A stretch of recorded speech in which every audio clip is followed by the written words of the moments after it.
Assalamualaikum warahmatullahi wabarakatuh. Kami dari kelompok 3 mata kuliah pendidikan komparatif ingin membahas mengenai hubungan dimensi ekonomi masyarakat dengan pendidikan.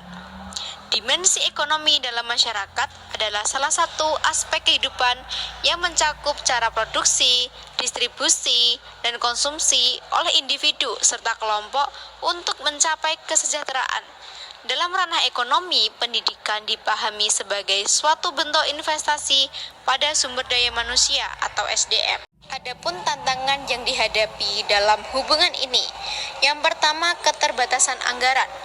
Pendanaan yang tidak memadai dapat menghalangi usaha untuk meningkatkan kualitas pendidikan secara keseluruhan.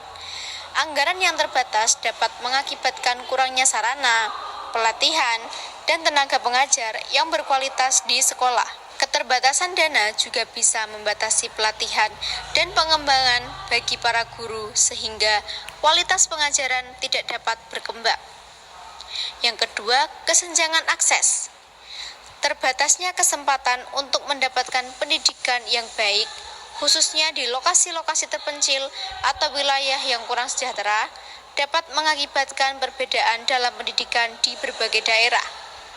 Fasilitas yang tidak memadai, perjalanan yang jauh, serta minimnya akses internet dapat menghalangi anak-anak untuk bersekolah. Pendidikan yang inklusif juga harus menghadapi berbagai rintangan dalam menyediakan sarana dan sumber daya yang cukup untuk anak-anak yang memiliki kebutuhan khusus. Yang ketiga, biaya pendidikan yang mahal. Biaya untuk pendidikan yang tinggi, baik dari segi sekolah maupun biaya hidup, dapat menjadi tantangan bagi keluarga yang kurang beruntung untuk membiayai pendidikan anak-anak mereka. Peningkatan biaya pendidikan yang tidak terkendali bisa menjadikan pendidikan tidak dapat diakses oleh sebagian masyarakat.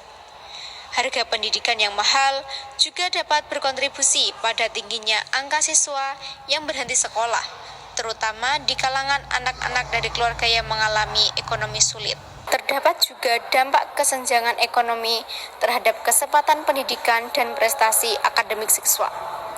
Yang pertama, akses terbatas terhadap sumber daya pendidikan. Siswa yang berasal dari keluarga berpenghasilan rendah seringkali memiliki akses terbatas terhadap sumber daya pendidikan seperti buku, internet, dan sumber daya lainnya. Keterbatasan ini juga mengurangi peluang mereka untuk mengikuti kegiatan ekstrakurikuler yang dapat membantu pertumbuhan akademik dan sosial mereka. Yang kedua, kualitas pendidikan yang tidak merata. Ketidaksamaan ekonomi seringkali tercermin dalam perbedaan kualitas pendidikan antara sekolah di daerah kaya dan miskin.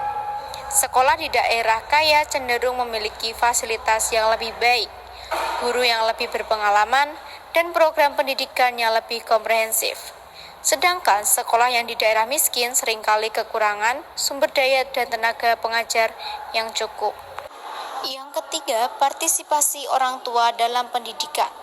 Orang tua yang berasal dari keluarga berpenghasilan rendah mungkin tidak memiliki banyak waktu atau sumber daya untuk membantu anak-anak mereka belajar.